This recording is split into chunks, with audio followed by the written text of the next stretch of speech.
continue to study grammar about how to use will. Use will plus verb to talk about future action. Example: I will go to school tomorrow. More example: she will help her sister.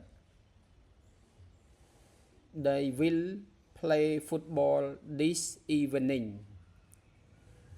We will visit our grandmother next week.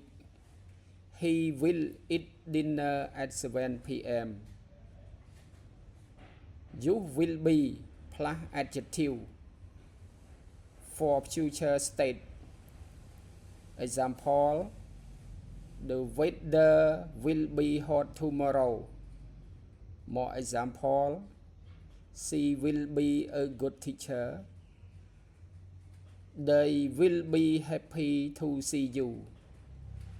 The class will be difficult. More example: I will be busy next week. Again, I will be busy next week.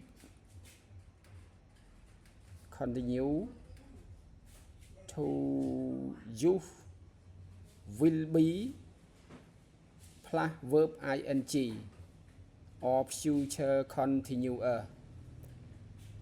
Example: I will be studying at 9 p.m.